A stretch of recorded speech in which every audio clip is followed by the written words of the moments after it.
പാകിസ്ഥാൻ സ്വദേശിനിയെ വിവാഹം ചെയ്ത വിവരം മറച്ചുവെച്ച സംഭവത്തിൽ CRPF ജവാനെ ജോലിയിൽ നിന്ന് പിരിച്ചുവിട്ടു.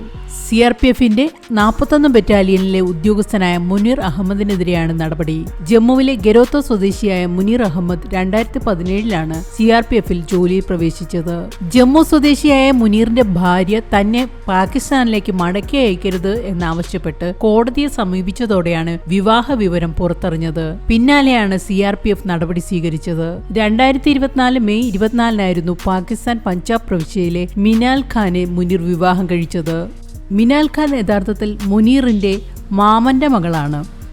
അവർ പാകിസ്ഥാനിലാണ് താമസം എന്ന് മാത്രം. വീഡിയോ കോൾ വഴിയാണ് നിക്കാഹ് ചടങ്ങുകൾ നടത്തിയത്. ഇക്കഴിഞ്ഞ ഫെബ്രുവരി 28 മുനീറിന്റെ ഭാര്യ മിനാൽ ഖാൻ വാഗ അട്ടാരി അതിർത്തി വഴി ഇന്ത്യയിലെത്തിയത്. മാർച്ച് 22 പാക് യുവതിയുടെ വിസ കാലാവധി അവസാനിച്ചിരുന്നു. തുടർന്ന് മിനാൽ ഖാൻ ദീർഘകാല വിസയ്ക്ക് അപേക്ഷ നൽകി. ഇതിനിടയിലാണ് പഹൽഗാം ഭീകരാക്രമണത്തെ തുടർന്ന് പാകിസ്ഥാൻ പൗരന്മാർ ഇന്ത്യ വിടണമെന്ന ഉത്തരവിറക്കിയത്. പാക് യുവതിയെ വിവാഹം കഴിച്ചത് മറച്ചുവെച്ചതിനാണ് മുനീറിനെ കഴിഞ്ഞ ദിവസം CRPF പുറത്താക്കിയത്. മുനീറിന്റെ പ്രവൃത്തി ദേശീയ സുരക്ഷയ്ക്ക് ഭീഷണിയാണെന്ന് ചൂണ്ടിക്കാട്ടി ായിരുന്നു നടപടി. പാക് പൗരത്വമുള്ള സ്ത്രീയെ വിവാഹം കഴിച്ചത് മറച്ചുവെച്ചുവെന്നും വിസ കാലാവധി കഴിഞ്ഞ ശേഷവും ഇവരെ ഇന്ത്യയിൽ തുടരാൻ മുനീർ സഹായിച്ചു എന്നുമാണ് കണ്ടെത്തൽ. മുനീറിന്റെ പ്രവൃത്തി പെരുമാറ്റച്ചട്ട ലംഘനമാണെന്നും അന്വേഷണം ആവശ്യമില്ലാതെ തന്നെ പിരിച്ചുവിടാവുന്ന കുറ്റമാണ് മുനീറിൽ നിന്നുണ്ടായതെന്നും ഔദ്യോഗിക വൃത്തങ്ങൾ പറഞ്ഞു.